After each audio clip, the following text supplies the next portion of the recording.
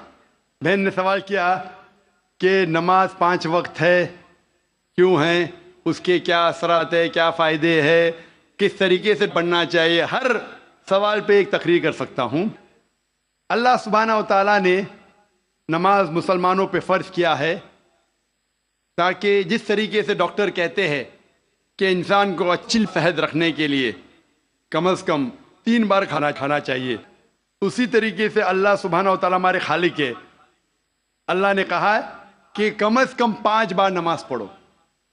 اتنی برائیاں ہیں, اتنی غلط چیز ہے. اور میں تقریر کیا ہوں صلاح دا پروگرامنگ ٹوورڈ رائچسنس. صلاح کس طریقے سے انسان کو صحیح راستے پہ رکھتی ہے. تو صحیح راستے پہ رکھنے کے لیے ہائی چانسز ہے, ہائی پاسبلٹیز ہے, امکانات ہے کہ ہم اتنی برائی دیکھتے ہیں, we can get deprogram. تو ری پروگرام کرنے کے لیے کم از کم 5 وقت ضروری ہے انسان کو نماز پڑھنے کے لیے. اس کے کیا فائدے ہیں؟ کئی سینکڑوں فائدے ہیں. وقت کی قلت ہونے کی وجہ سے چند فائدے بیان کروں گا. We can give a lecture only on the scientific benefits. آج سائنس کہتی ہے کہ جب ہم صلاح پڑھتے ہیں سب سے بہترین جو صلاح کا پوسچر ہے وہ ہے سجود, سجدہ.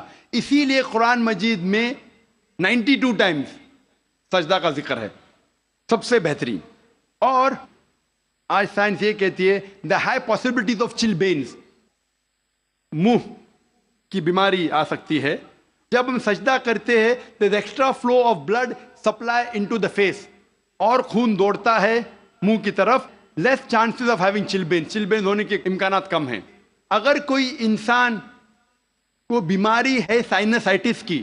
جب ہم سجدہ کرتے ہیں the sinuses flow out, ethmoidal sinus, frontal sinus, maxillary sinus, یہ سب ڈرین ہوتا ہے. اور جب ہم سجدہ کرتے ہیں there is less chances of bronchiectasis because the bronchial tree gets drained out. اس کے بعد آج سائنس یہ کہتی ہے عام طور پر جب ہم سانس لیتے ہیں صرف 2/3 2/3 حصہ 2/3 ایئر ایکزیل آؤٹ ہوتی ہے, ہم باہر پھینکتے ہیں, اور 2/3 ایئر نہیں لیتے ہیں. 1/3 air is called as residual air. جب ہم سجدہ کرتے ہیں ایبڈومنل وسرا جو پیٹ کے جو اعضا ہے وہ ڈائفرام کو پریس کرتے ہیں, ڈائفرام پریس کرتا ہے لوور لوبز آف لنگ, پھیپڑے کو, یہ باقی 1/3 ایئر بھی ایکزیل آؤٹ ہوتی ہے اور نیو فریش ایئر اندر آتی ہے. Less chances of disease of the lungs. The abdominal viscera there is increase blood supply, there is less chances of piles. میں اس کے اوپر تقریر کر سکتا ہوں. جب ہم رکوع کرتے سجدہ کرتے ہیں اوپر نیچے بیٹھتے ہیں there is less chances of having disease of the spinal cord. جب ہم اوپر نیچے جاتے ہیں دا blood supply, calf is known as the external heart, calf جو ہے ہمارے پیر کا نیچے کا حصہ, جب ہم اوپر آتے ہیں تو blood supply to the lower part of the body is given. ایسے کئی سائنٹیفک بینیفٹس ہیں, اور جاننے کے لیے آپ میری تقریر سنیے صلاح دا پروگرامنگ ٹو رائچسنس. لیکن ہم مسلمان یہ سائنٹیفک بینیفٹ کے لیے نہیں پڑھتے. اللہ اور اللہ کے رسول نے کہا نماز پڑھو, ہم پڑھتے ہیں. یہ سائنٹیفک بینیفٹ سائڈ ڈشز ہے جو غیر مسلمان کو شاید متاثر کرے. ہماری بریانی مین کورس میل ہے اللہ کو راضی کرنے کے لیے, اللہ کا شکریہ ادا کرنے کے لیے, اللہ سے ہدایت پانے کے لیے.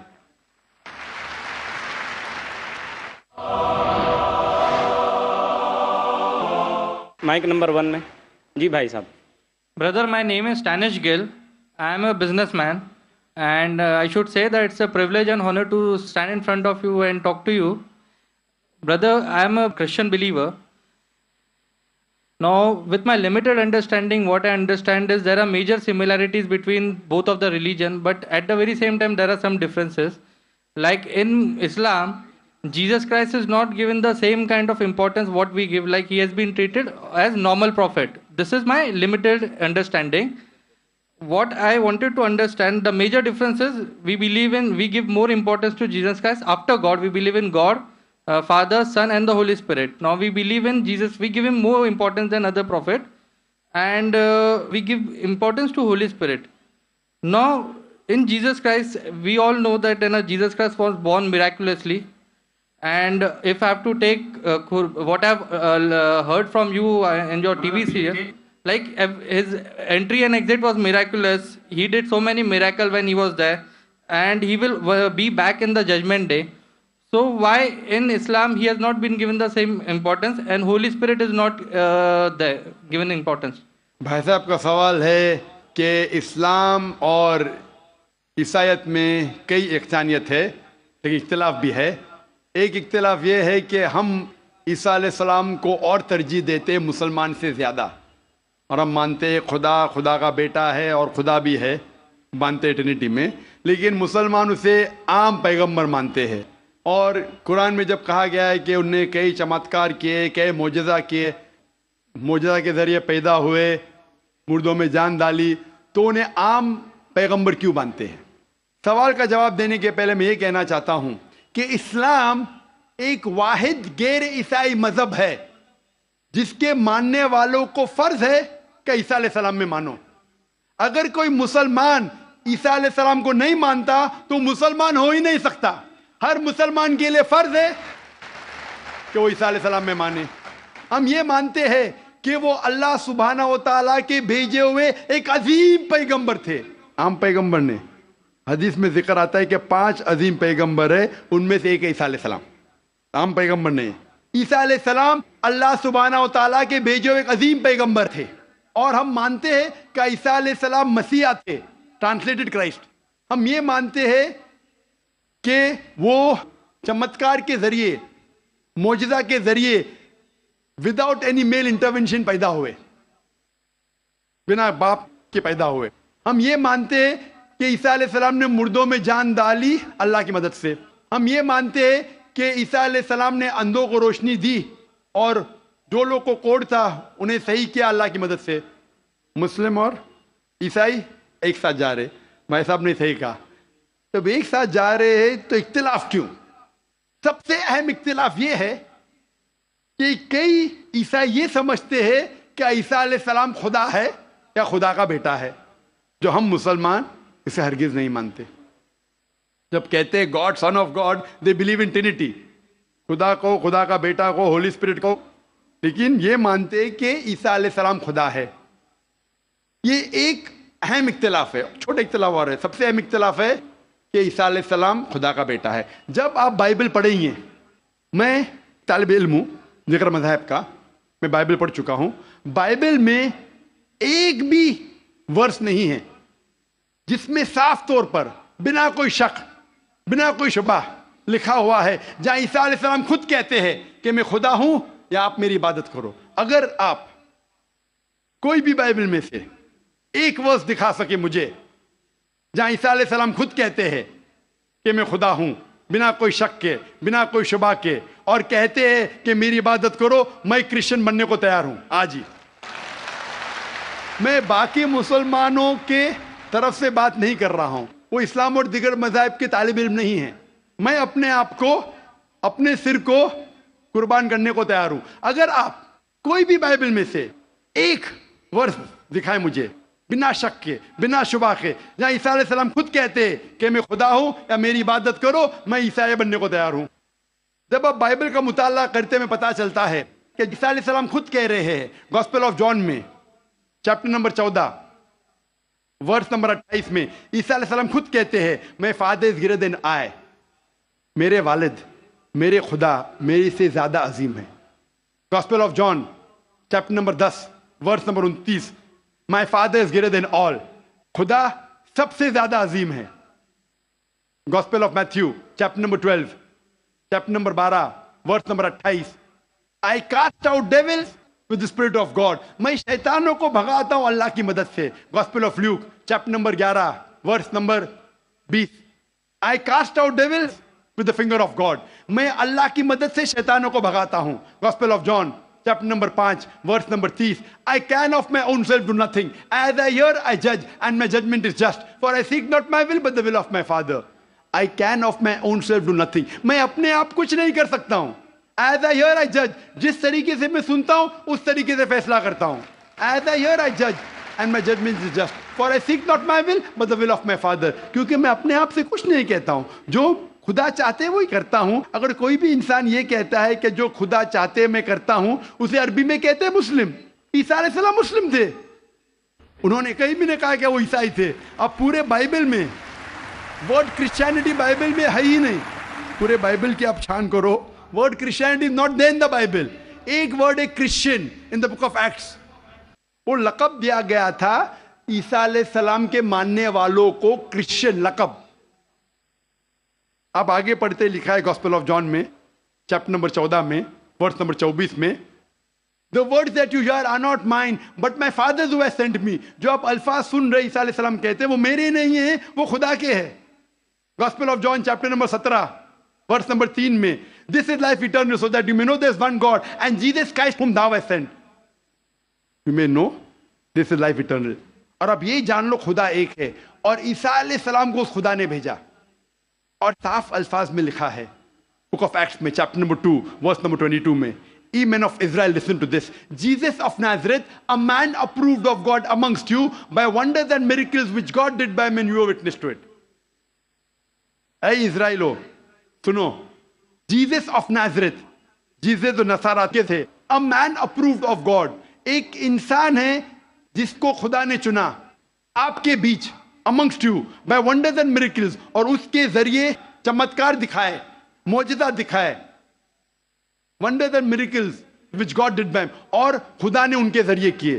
تو یہ صاف بائبل کہہ رہا ہے کہ عیسیٰ علیہ السلام ایک انسان تھے, عام نہیں تھے لیکن پیغمبر تھے, لیکن خدا نہیں تھے, اور جتنے بھی چمتکار معجزہ کیے وہ خدا نے ان کے ذریعے کیے. اب یہ سمجھ سکتے کہ یہ عیسائی لوگ کی غلط فہمی ہے کہ ان کے فادر, ان کے پریسٹ ان کو کہتے ہیں کہ عیسیٰ علیہ السلام خدا ہے. بائبل میں ایک بھی ورس نہیں ہے جہاں کہا گیا ہے بنا کوئی شک بنا کوئی شبہ عیسیٰ علیہ السلام خود کہتے کہ میں خدا ہوں. جب عیسیٰ علیہ السلام نہیں کہتے تو آپ کیوں کہنا چاہتے؟ اسی لیے ہم مسلمان عیسیٰ علیہ السلام کی اور عزت کرتے ہیں. اگر آپ عیسیٰ علیہ السلام کا کہنا نہیں مانتے تو میرے حساب سے آپ عیسیٰ علیہ السلام کی عزت نہیں کرتے. تو یہ کہنا کہ عیسیٰ علیہ السلام کی عزت اور کرتے بالکل غلط ہے. ہم مسلمان عیسیٰ علیہ السلام کی عزت اور کرتے ہیں. اگر آپ تحقیق کریں گے عیسیٰ علیہ السلام کی ختنہ ہو چکی ہے. کیا کرسچن لوگ ختنہ کرتے؟ مسلمان ختنہ کرتے. عیسیٰ علیہ السلام آپ دیکھیں گے بائبل میں لکھا ہوا ہے. کیا آپ کو ہر ایک چیز بائبل کی فالو کرنا چاہیے. لکھا ہے بائبل میں in the book of Leviticus chapter number 11 verse number 7 to 8 کیا آپ سور کا گوشت مت کھاؤ, خنزیر کا گوشت مت کھاؤ. Book of Deuteronomy chapter number 14 verse number 8, book of Isaiah chapter 65 verse number 2 to 5. ہم سور کا گوشت نہیں کھاتے, آپ لوگ کھاتے. حجاب کرنا ہے لکھا ہے بائبل میں 1 Timothy chapter number 2 verse number 9, first book of Corinthians chapter number 11 verse number 5-6. ہم حجاب کرتے, آپ نہیں کرتے. تو اسی لیے عیسائی کا مطلب یہ اگر ہے کہ عیسیٰ علیہ السلام کا کہنا ماننا تو ہم مسلمان عیسائی سے زیادہ عیسائی ہے. اگر عیسائی کا ماننا یہ کہ عیسیٰ علیہ السلام کو خدا ماننا تو ہم عیسائی نہیں ہیں. لیکن عیسائی کے معنی یہ ہے کہ عیسیٰ علیہ السلام کا کہنا ماننا تو ہم مسلمان عیسائی سے زیادہ عیسائی ہے. اور میں آپ کو دعوت دیتا ہوں کہ آپ بھی اور اچھے عیسائی بنو اور اسلام کو قبول کرو اور عیسیٰ علیہ السلام کی اور عزت کرو. Hope that answers the question. ایک سوال کی گنجائش ہے. میں سکھ بھائی سے کہنا چاہتا ہوں کہ آپ اپنا سوال مختصر طور پر اور شارٹ میں کریں. میں کہوں گا میرا یہ سوال یہ ہے کہ ہمارے سکھ دھرم اور ہندو دھرم میں جانور کا گوشت کھانا سخت منع ہے. گرو نانک صاحب نے ایک دم سخت منائی دی ہے. لیکن میں یہ جاننا چاہتا ہوں کہ آپ کے قرآن میں بھی اس طرح کہا گیا ہے کہ آپ جانور کا گوشت کھا سکتے ہیں؟ بھائی صاحب وقت ختم ہونے کی وجہ سے ہمیں لحاظ رکھنا چاہیے. جو یہ رول ہے دیش کا, قرآن مجید میں کئی آیتیں سورہ نحل سورہ نمبر 16 میں, سورہ مائدہ سورہ نمبر 5 آیت نمبر 1 میں جہاں لکھا گیا ہے کہ وہ جانور جو حلال ہے, جو چوپائے ہے, مثال کے طور پہ بھیڑ, بکری, گائے, اس کا گوشت کھا سکتے. جو ممانعت ہے وہ سور کا گوشت. اس کے علاوہ جو بھی ہربیورس اینیمل ہے, جو گھاس پھوس کھاتے ہیں, وہ جانور کو اگر برابر سے ذبح کیا گیا ہے اس کو آپ کھا سکتے. اور معلومات کے لیے آپ میرا ڈیبیٹ دیکھیے, is non-veg food permitted or prohibited for the human being. وآخر